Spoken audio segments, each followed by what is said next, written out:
Detect झाला कारण आमचे डॉक्टर जे केमोचे डॉक्टर होते तर त्यांनी मला सांगितलं होतं की औषध उपचार कसे कसे असतील, किती किती दिवसांनी. की जे फॅमिली डॉक्टर होते डॉक्टर देनीवाला म्हणून, त्यांनी मला एक सल्ला दिला होता त्यावेळेला कि 3 महीने का ट्रीटमेंट है अलका मैडम, डोंट वरी, आप फट से इसमें से बाहर निकलेगी, खाली खाने का एक ख्याल रखना.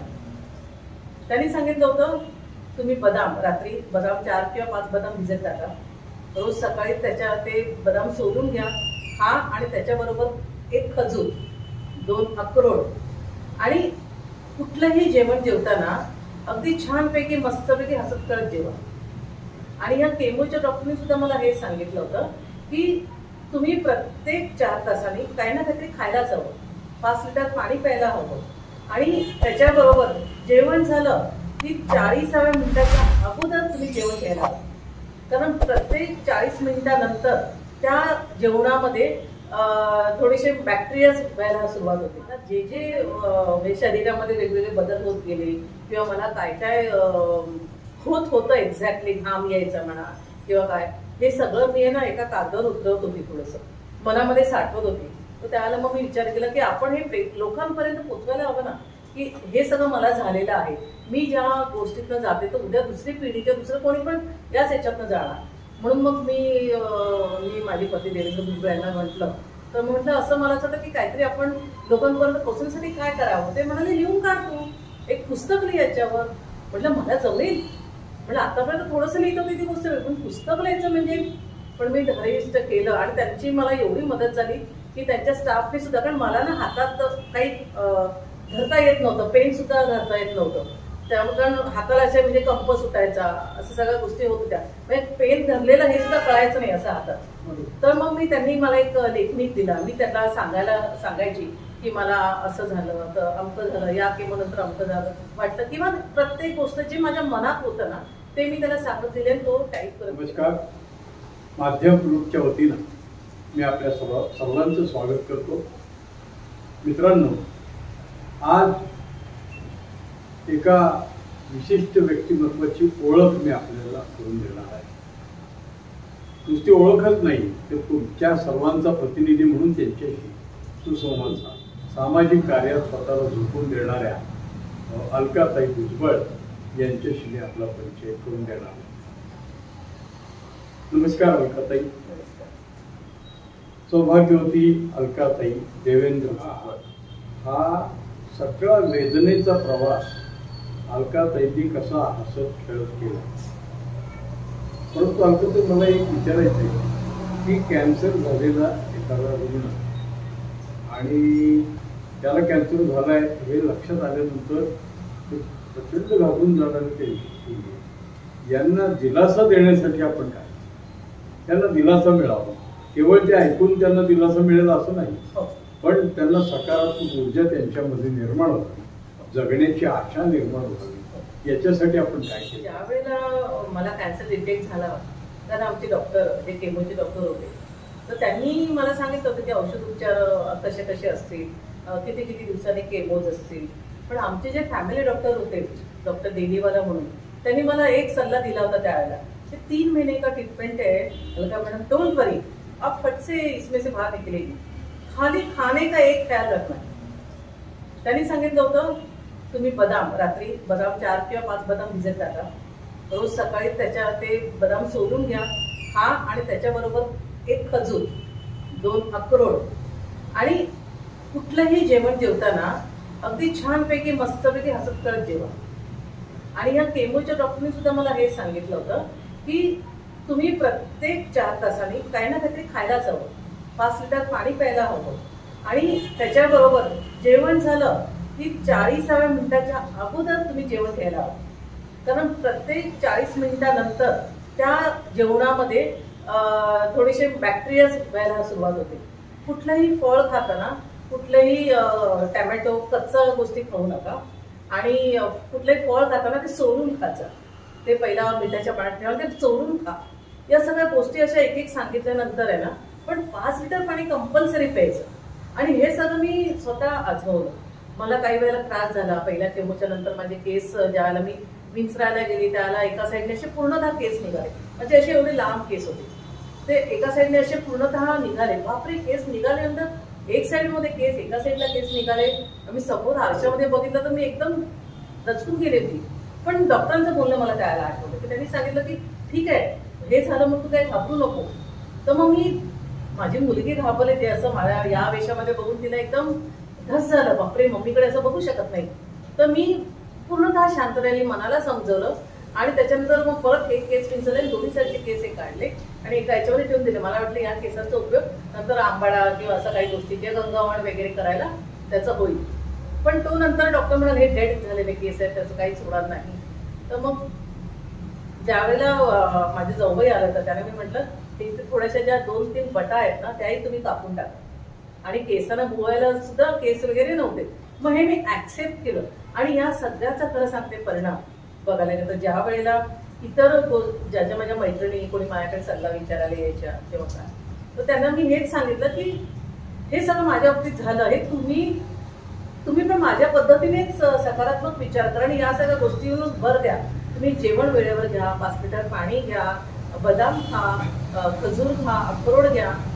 डॉक्टरांनी जो मला सल्ला दिला होता तोच मी माझ्या मैत्रिणींना सल्ला देते आणि प्रत्येक माझ्या केमोनंतर मला जे जे शरीरामध्ये वेगवेगळे बदल होत गेले किंवा मला काय काय होत होतं एक्झॅक्टली, घाम यायचा म्हणा किंवा काय, हे सगळं मी ना एका कागदावर उतरवत होती, थोडंसं मनामध्ये साठवत होती. तर त्यावेळेला मग मी विचार केला की आपण हे लोकांपर्यंत पोहोचवायला हवं ना की हे सगळं मला झालेलं आहे. मी ज्या गोष्टीतनं जाते तर उद्या दुसरी पिढी किंवा दुसरं कोणी पण याच ह्याच्यातनं जाणार. म्हणून मग मी माझे पती देवेंद्र भुजबळ यांना म्हटलं, तर म्हटलं असं मला असं की काहीतरी आपण लोकांपर्यंत पोहोचण्यासाठी काय करावं. ते म्हणाले लिहून काढतो, एक पुस्तक लिह याच्यावर. म्हटलं मला जमेल, म्हणजे आतापर्यंत थोडंसं लिहित होती ती गोष्ट, पण पुस्तक लिहायचं म्हणजे. पण मी धैर्यस्थ केलं आणि त्यांची मला एवढी मदत झाली की त्यांच्या स्टाफने सुद्धा, कारण मला ना हातात काही धरता येत नव्हतं, पेन सुद्धा धरता येत नव्हतं. त्यामुळे कारण हाताला असे म्हणजे कंप सुटायचा, असं सगळ्या गोष्टी होत होत्या. म्हणजे पेन धरलेलं हे सुद्धा कळायचं नाही असं हातात. तर मग त्यांनी मला एक लेखनिक दिला. मी त्यांना सांगायची की मला असं झालं, तर अमकं झालं, या केमोनंतर अमकं झालं वाटतं, किंवा प्रत्येक गोष्ट जे माझ्या मनात होतं ना ते मी त्याला सांगत दिले आणि तो टाईप करत गेला. ते टाईप केल्यानंतर त्याने ते मला सगळं वाचून दाखवलं. असं प्रत्येक केमोच्या नंतर सगळं या जे मला वाटत होतं ते सगळं पूर्ण एक लिखाण तयार झाल्यानंतर मग मी म्हटलं की अरे किती छान झालंय, याच्यात थोडेसे बदल केले, म्हणजे काही गोष्टी संपादकीय संस्था त्याच्यावर केले. मग आता प्रश्न पडला की याला नाव काय द्यावं. मी म्हटलं अरे नाव याला काय द्यायचं, एकदम सुचलं कॉमा. Very good. कारण आयुष्यामध्ये कुठल्याही गोष्टी फुलस्टॉप नसतातच, व्हेरी गुड. कॉमा करायचं आणि आयुष्याला पुढे जायचं होत असतं या गोष्टी. त्यामुळे कॉमा हे नाव दिलं, कॉमा हे नाव ठरवलं आणि हे पुस्तक लिहिलं की जेणेकरून माझा अनुभव सगळ्यांना यावा किंवा मला जे झालं ते तुम्हाला तसंच होईल अशातला भाग नाही, पण ऍटलीस्ट 80% तरी सगळ्यांना त्याच्यातली माहिती मिळेल आणि सकारात्मक ऊर्जा मिळेल की तुम्ही घाबरू नका, मी कशी बरी झाली तशीच तुम्ही पण बरे व्हा. म्हणून ते कॉमा पुस्तक लिहिलं. त्याचं प्रकाशन आपल्या विजयवाड यांच्या हस्ते झालं आणि त्याच्यावर एक डॉक्युमेंटरी निघाली आणि ती डॉक्युमेंटरी आपले भगतसिंग कोश्यारी राज्यपाल त्यांच्या हस्ते त्याच्या डॉक्युमेंटरीचं उद्घाटन झालं. तर हे झाल्यानंतर मग मी काही काही दिवसांनी असं म्हणजे काही जण म्हणाले की अरे आता लोकांना सुद्धा आपल्याला सल्ला द्यायला, तसं मी सोशलमध्ये होतीच. त्यामुळे मग मिस्टरांच्या मदतीने काही संस्थांमध्ये किंवा काही ऑफिसेसमध्ये मग मी असे लेक्चर्स द्यायला लागले की कॅन्सर हा उगाच त्याचा भाऊ करू नका, त्यातून तुम्ही पूर्ण बरे व्हाल. म्हणून मी एक संवाद उपक्रम चालू केला की त्या संस्थेने एखादा डॉक्टर नेमावा, मी माझे अनुभव सांगायचे कॅन्सरने काय होतं ते, त्यांचे कॅन्सर म्हणजे काय याच्याबद्दल ते सांगायचे आणि लोकांचे प्रश्न उत्तर द्यायचे. असा जास्तीत जास्त 15 ते 20 मिनिटाचा संवाद असा मी हे केला. म्हणजे माझं असं मत होतं की तुम्ही ज्याला 4000 लोकांपर्यंत पोहोचता तर 4 लोकांनी जरी त्याचा फायदा घेतला तरी मिळवलं त्यातून. म्हणून काही शाळामधनं, काही इन्स्टिट्यूटमधनं, काही ऑफिसेसमधनं मी असे लेक्चर्स द्यायला सुरुवात केली आणि त्याचा फार चांगला परिणाम झाला. मला स्वतःला असं वाटलं की आपण समाजाचं देणं लागतो, समाजाने आपल्याला एवढं दिलंय, आज मी बोजा करून परत आलेली आहे, मग मी माझं वेळ, माझं सगळा अनुभव समाजाला का नाही द्यावा. त्यामुळे मग मी हा उपक्रम चालू केला आणि त्याचा खूप फायदा झाला आणि अजूनही मला कित्येक ठिकाणी फोन येतात की माझ्या भाचीला कॅन्सर झाला, जरा बोलतेस का. मग त्यांना फक्त शब्दांनी मी सगळं सांगते की तुम्ही बरे व्हाल हे मी स्वतः सांगते. माझ्याकडे बघून बोला, माझ्याकडे मी काय म्हणते ते ऐका, बस तुम्हाला नक्की बरं वाटेल. आणि खरं सांगते की ती सुद्धा म्हणतात की आम्ही तुझ्याशी बोललो तर आम्हाला एकदम फ्रेश वाटलं, बरं वाटलं. मग हेच असं वाटतं ना की समाजाचं देणं आहे ते मी देते समाजाला. केमोला उत्तर कॉमा हेच आहे हे अलकाताईंनी सिद्ध करून दाखवलं. पण मला तेव्हा अलकाताईंना मी एक विचारतो की या संबंध प्रवासामध्ये वेदना म्हणजे असह्य वेदना, केमो म्हणजे असह्य वेदना होती. तुमच्या डोळ्यातून एकही अश्रू कधी आला नाही? असं नाहीये, अश्रू नाही आला असं नाहीये. म्हणजे कधी कधी मला वाटायचं की आपण जर रडलो तर मग आपल्या घरातले काय करतील. आणि त्यांनी सुद्धा मला खरं तर कधी रडूच दिलं नाही. हे मला माझ्या घरच्यांना खास ते सांगायचंय. कुठल्याच गोष्टी बघतात म्हणजे कारण काय होतं की त्या ह्याच्यामध्ये खूप चिडचिड होते. कधी कधी असं मला भूक लागली आणि मी पटकन दिलं नाही मला की अरे काय अजून तुमचं कसं काय झालं नाही. कारण माझ्या मुलीने माझ्यासाठी पूर्ण दिवस एक पाय ठेवली होती. आणि तिने म्हणजे ती घरी आल्यानंतर तिने तिचा ड्रेस वगैरे चेंज करायचा आणि घरामध्ये वेगळा तिने ड्रेस ठेवला, तो तिने ड्रेस घालायचा आणि माझ्यासाठी मी जे म्हणेल ते करून द्यायचं लगेच. असं म्हणजे पण तरी सुद्धा ते ताट समोर येईपर्यंत कधी कधी चिडचिड व्हायची. मग मला वाटायचं की माझी चिडचिड हे ऍक्सेप्ट करतायत. आणि कधी कधी असं वाटायचं की एवढा एसी चालू आहे तरी मला एवढं गरम होतंय, लक्षात काय येत नाही यांच्या. हे काय पूर्ण मी भिजलेली आहे, पूर्ण ओली झाली तरी यांना कसं लक्षात येत नाही. त्यांना लक्षात यायचं पण ते सुद्धा अशाला ते काही करू शकायचे नाही. मग माझी ही चिडचिड, माझा जो स्वभावामध्ये थोडा जो बदल व्हायचा त्यांनी एवढं ऍक्सेप्ट केलं ना. मग मी उगाच रडून या गोष्टी कशाला हे करू. रडणं ठीक आहे, आपण आपल्या मनाला समजवलेलं आहे ना, मग रडत काय बसायचं. जर मी रडली तर मग माझ्या घरच्यांनी काय करायचं. पण मला माहिती तुम्ही याच्यातनं बरी होणार, त्यामुळे रडायचा प्रश्नच नाही आला. आणि मला हॉस्पिटलच्या आमच्या डॉक्टरांनी पण खूप सहकार्य केलं, सगळ्या मैत्रिणींनी खूप सहकार्य केलं. आणि मी तर सगळ्यांना सांगेन की कोणाला काही आजार झाला असेल, सुखाला आपण जातोच ना, मग दुःखाला का नाही जायचं तुम्ही. अशा तिचं काही दुःख नाहीये पण तिच्या मनाला बळकटी मिळावी, तिला बरं वाटतं, तिच्याशी इतर गोष्टींमध्ये बोलून वेळ घालवावा याच्यासाठी तरी इंडियन भेटायला जा. मग तुला असं झालं म्हणून भेटायला लो असं न दाखवता एक नॉर्मली भेटायला जा पेशंटला. खूप बरोबर. आम्ही आतापर्यंत ऐकत होतो की प्रत्येक यशस्वी पुरुषामागे स्त्री असते, पण तुमच्या बाबतीत नेमकं उलट आहे की प्रत्येक यशस्वी महिलेमागे एक धीरगंभीर पुरुष उभा आहे ज्यानं तुमच्या डोळ्यातल्या अश्रूंना बांध घातला, त्यांनी तुम्हाला रडू दिलं नाही आणि स्वतःच्या म्हणजे कठोर होऊन स्वतःच्या अश्रूंना सुद्धा बांध घातला. त्यांना सुद्धा वेदना झाल्याच असतील, पण देवेंद्रजींनी जे सगळं सहन केलं आणि तुम्हाला आधार दिला. महत्वाचं ते आहे की तुमच्या मागं एक गंभीर पुरुषही उभा होता आणि म्हणून तुम्ही हा सगळा प्रवास हसत खेळत पूर्ण केला. केवळ पूर्ण केला नाही, तुम्ही मगाशी वापरलेल्या शब्दात म्हणजे चांगला आहे, तुम्ही भोज्याला शिवून आलात, भोज्याला शिवून आलात आणि तुमच्या पाठीमागे एक गंभीर पुरुष उभा होता ज्यानं तुम्हाला जसं पृथ्वी पेलून धरली तसं तुमचं सगळं जीवनमान, तुमचं सगळं जगणं ज्याने दोन हातात पेललं आणि धीरगंभीरपणे तुम्हाला आधार दिला. त्या देवेंद्रजींचं सुद्धा खरं म्हणजे माझ्यासारख्या संवेदनशील पत्रकाराला अतिशय कौतुक वाटतं. कारण मी त्यांचा होता पाहता मी त्यांचं कौतुक करण्याऐवजी मी त्यांचं त्रिवार अभिनंदन करेन की त्यांनी अशा पद्धत एका स्त्रीला आधार देणं म्हणजे त्या कुटुंबाला आधार देणं, सगळं कुटुंब आपल्या ओंजळीत धरणं आणि त्या कुटुंबाभोवती आपली गोंधळ धरणं, कोणत्याही वादळवाऱ्यात त्या कुटुंबाची ज्योत विजता कामा नये यासाठी देवेंद्रजींनी जो तुम्हाला आधार दिला तो खरं हा सगळं खरं रोमहर्षक आहे. याच्यावर ही चित्रपट कथाच आहे. नाही, मला अजूनही त्याच्यामध्ये असं सांगायचंय की देवेंद्रजी मला आधार दिला ही गोष्ट 100% खरी आहे. पण त्याही बाबतीमध्ये म्हणजे ज्यावेळेला मला कधी खोकला येणं किंवा मला काही खायला वाटणं आणि ते जर लवकर नाही झालं किंवा माझी चिडचिड होणं, मुलीने सुद्धा इतकं सहकार्य केलं असेल. म्हणजे तुम्हाला खरं सांगते एक प्रसंग तर असा होता ना की मला इतका खोकला लागला होता की ढास लागली होती. आता ढास ही प्रत्येकाला कधी कधी आपण पटकन ढास घेतो त्यामुळे पण लागते. पण ती ढास लागली ना आणि ज्याला तिला असं मम्मीला ढास लागली, अरे बापरे नाही नाही नाही, तिने लागलीच डॉक्टरांना फोन केला. डॉक्टर असं मम्मीला ढास लागले काय करावं. म्हणजे आई कसं आपल्या मुलाला काही झालं तर लगेच एकदम चंचीचिर होतं आईच्या मनामध्ये, व्याकुळ होते. तसंच प्रकारचं तिच्या बाबतीमध्ये होता कुठल्याही बाबतीमध्ये इव्हन आता खरं सांगते की मला चालायला म्हणजे माझ्या पायाच्या तळव्याची सेन्सेशन गेले होते. म्हणजे मला चालताना मी चालते हे मला कळत नव्हतं, पण मी चालते कारण पायाला सेन्सेशन नव्हतं, हातामध्ये काही धरता येत नव्हतं, त्याचेही सेन्सेशन सगळे गेले होते. म्हणजे पेन धरणं किंवा काही कालदा धरणं, चमचा धरणं ते सुद्धा जमत होतं. पण तिने मला इतकं सहकार्य केलं ना, खरं सांगते की ती माझी आई झाली होती या सगळ्या याच्यामध्ये. आणि प्रत्येक गोष्ट मम्माला असं नाही, मम्माला असं नाही, असं द्यायला पाहिजे. आता मम्माला चप्पल ही नाही दुसरी आपण घेऊया, स्पंजची चप्पल घेऊया, त्याच्यामुळे तिला फार बरं वाटेल, तिला या प्रकारे घेऊया, तिचा असा वेगळा ड्रेस होईल की तिला त्याच्यातनं बरं वाटेल.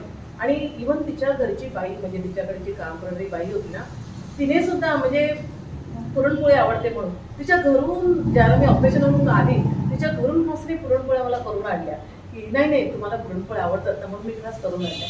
आता मी तिप्पत खाल्ल्या की मी जास्त खाऊ शकत नव्हती कारण नुकतंच ऑपरेशन होऊन आली ती. म्हणजे हे सगळं ना बघायला गेलं तर त्या सगळ्यांनी मला इतकं सावरलं ना की मी काहीतरी झालंय आणि मला असं झालं की मग माझे मुलं आता काय करतील, असं कुठलंही वातावरण नाही, कुठलंच नाही. इतकं म्हणजे नॉर्मली. आणि म्हणून म्हटलं की मुलगी आई झाली होती आणि आई मुलगी झाली. म्हणजे देवश्रीचं सुद्धा मनापासून कौतुक करायला पाहिजे की तिनं गंभीर होऊन आपल्या आईला म्हणजे आईची सर्वतोपरी काळजी घेतली. आईच्या पाठीमागे ती ढाल म्हणूनच उभी राहिली, ढाल म्हणूनच उभी राहिली. म्हणजे एकीकडं पतीची साथ आणि दुसरीकडं कन्येची साथ, अशा साथीमुळं तुम्ही या दुर्धर अशा रोगाला तोडली.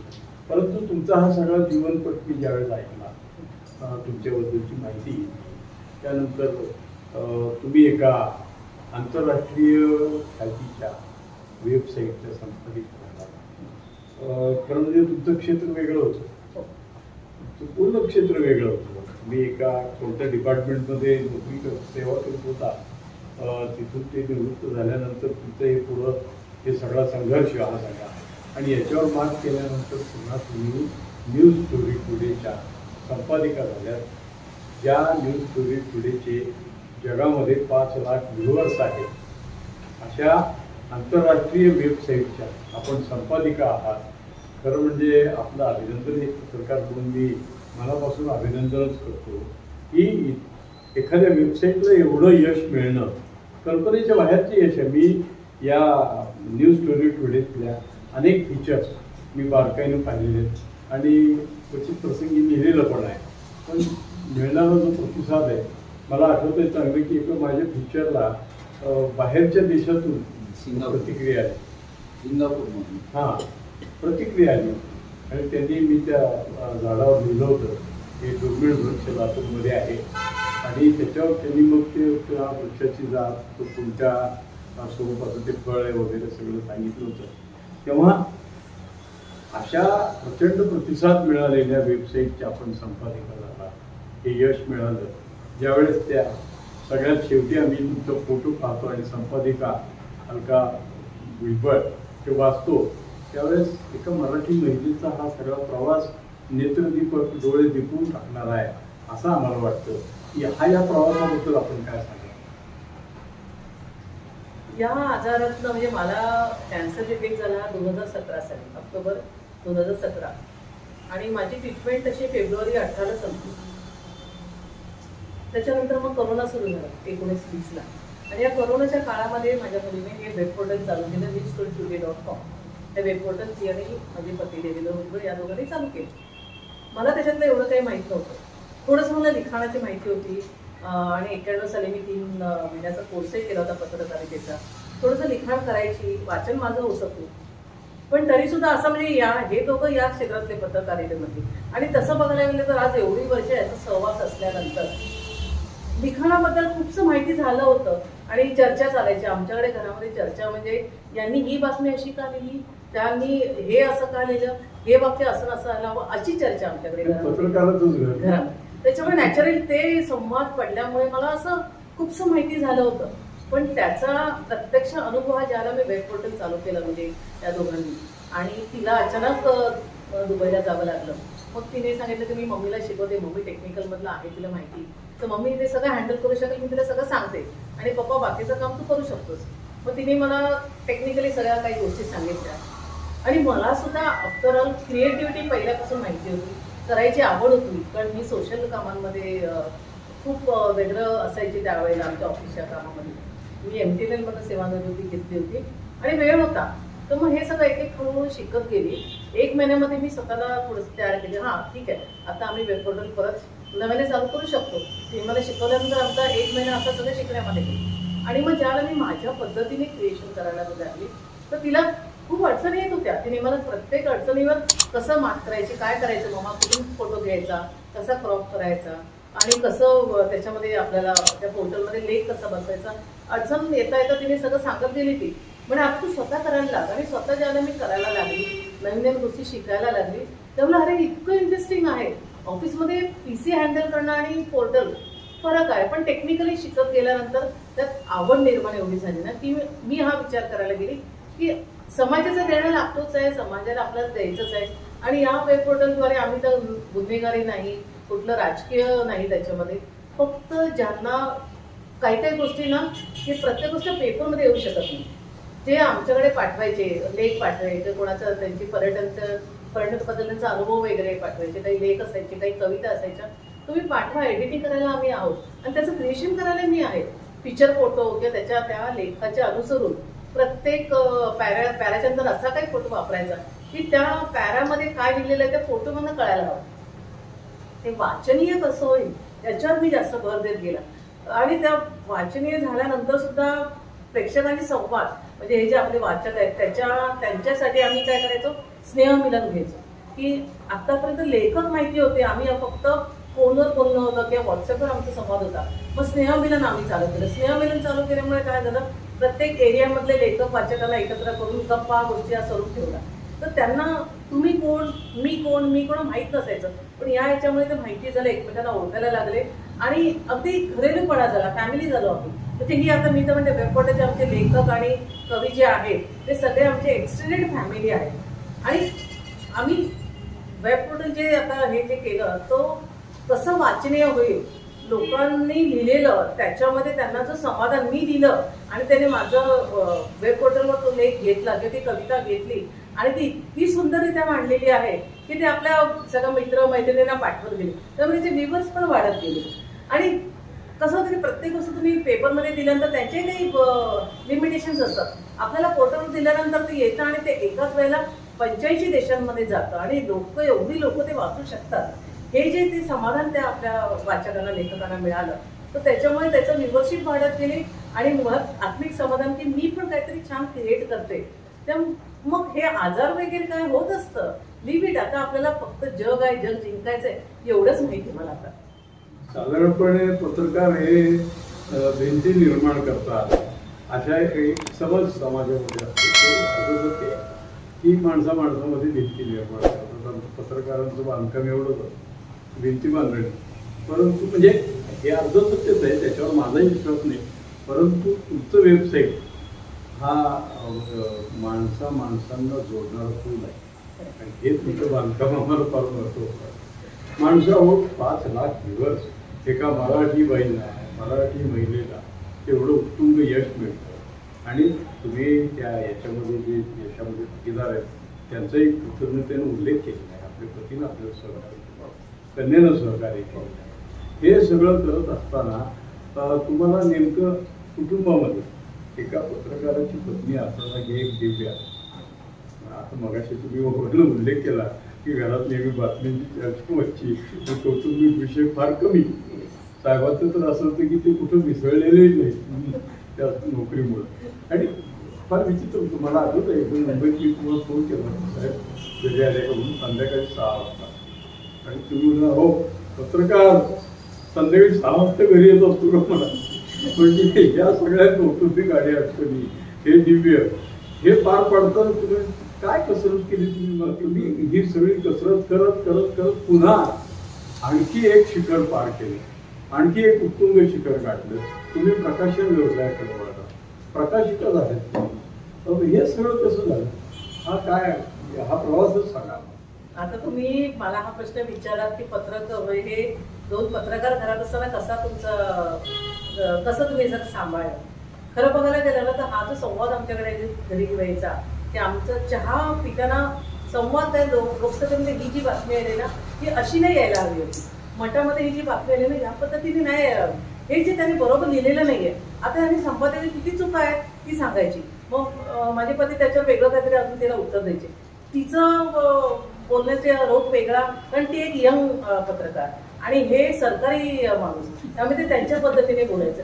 हे सगळं दोन्ही कामावर आहे. तर मी माझी मिडल त्यातलं काहीतरी काढायची. अगं असं नाही ग, हा फोटो मम्मा हा फोटो बरोबर आहे ग, पण ही बातमी अशी नाही आली पाहिजे. त्याच्यामुळे हे जे ना खरं बघायला गेलं तर संस्कार माझ्यावर घरामध्ये ना लग्न झाल्यानंतर पत्रकारितेचे संस्कार जास्त झाले इतर गोष्टींपेक्षा. आणि ह्या गोष्टी मला कळत गेल्या खरं तर. आणि ज्याला हे वेबपोर्टल चालू केलं ना तर त्यावेळेला खूप म्हणजे माझ्या मैत्रिणींचं पण मला खूप सहकार्य मिळालं. त्यांचे लेख त्यांनी लिहिलेलं असायचं, त्यांना वाटायचं की आपण लिहिलेलं आहे ते कुठे द्यायचं. ज्याला त्यांना कळलं की अरे अलका वेबपोर्टल चालवते, आपण का नाही तिच्याकडे द्यायचं. असं करत म्हणजे माझ्या मैत्रिणी देत गेल्या. याच्याकडे तर म्हणजे मिस्टरांकडे तर इतका रॅपो आहे ना की आज 40 वर्षाचा रॅपो त्यांना या पत्रकारिते म्हणजे वेब पोर्टलला खूप उपयोगी पडला त्याचा. त्यामुळे ते मला लेख द्यायचे आहे, त्याचं पूर्ण थोडंसं एडिटिंग आणि त्याचं पिक्चर फोटो ते सगळं मी करतच होती.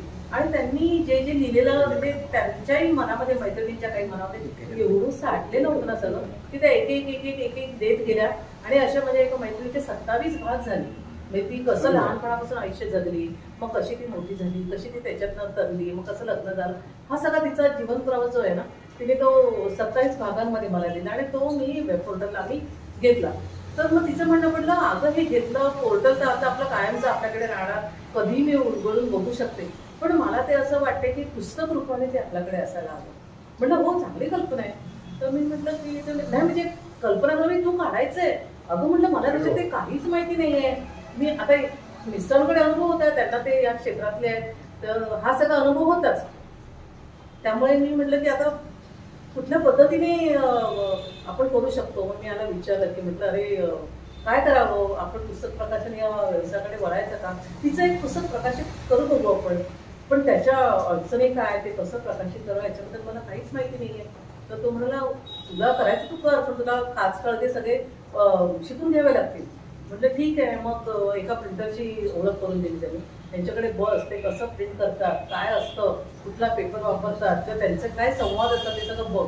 मी 2-4 वेळा त्यांच्याकडे बघून असं मी म्हटलं की जड आहे पण असं काय अशक्य असं नाहीये, म्हणजे करू शकत नाही अशातला भाग नाही. हे वेब पोर्टलचं काम तर आम्हाला पण या पोर्टलच्या कामामध्ये रोजचे 4-5 तास जातात. आणि हे पुस्तक काय महिन्यातनं किंवा 2 महिन्यातनं एकच काढायचं, मग काय ते होईल असं अगदी वाटतं त्यावेळेला. आणि मग त्यामुळे त्या पुस्तकाचं एडिटिंग, मग त्या कुठले फोटो घ्यायचे, मध्ये कव्हर पेज वगैरे, आणि हे सगळं म्हणजे माझ्या अगदी आवडीच्या गोष्टी. कारण फीचर फोटो लावणं, गुगलमधून फोटो काढून ते याच्यासाठी वापरणं, या गोष्टींची माहिती होती. त्यामुळे तेच टेक्निक मी इथे वापरलं. आणि तिचं पुस्तक इतकं सुंदर झालं पुस्तक ना, येऊन खरं बघायला गेलं तर त्याच्यावर जो कव्हर फोटो ज्याला तिला द्यायचा होता आम्हाला, तर डोक्यात एक कल्पना होती की ती कोकणातली बाई आहे, तिला कोकणातल्या पद्धतीनेच तिचा फोटो असला पाहिजे. ती म्हणजे मग मी काय करू, म्हटलं काय करू म्हणजे तू एकदम अशी तू बारीकच आहेस, सावळी आहेस ना, तू तशीच राहा, मी थोडंसं तुला मेकअप करते, आपण फोटोग्राफरकडे जाऊ आणि त्या हिरव्या बांगड्या वगैरे असल्या असाच एक फोटो पाहिजे. मग तो फोटो त्याचे 12-15 फोटो काढले एकदम. आणि त्याच्यानंतर जसा मनाला पाहिजे होता तो फोटो ज्याला मिळाला ना, मग तोच फोटो आम्ही कव्हर पेजमध्ये घेतला. आणि तो इतका चांगला झाला की तिच्या त्या पुस्तकाला, त्या जीवन प्रवास या पुस्तकाला साहित्याचा एक अवॉर्ड मिळाला. तर ते ज्याला तिला मिळालं, अरे म्हटलं आपण करू शकतो. मग तिचं बघून अजून एक डिवाइस मॅडम आहे, त्यामुळे अहो तुमच्या फोटोला माझे पण लेख आलेले, तुम्ही माझं दुसरं पुस्तक काढा म्हणे. मग त्यांचं दुसरं पुस्तक काढलं. त्यांच्या बाबतीमध्ये पण तेच झालं. मला त्यांचा फोटो जो कव्हर पेजमध्ये पाहिजे होता, त्या अशा छान चालताना असा फोटो पाहिजे होता.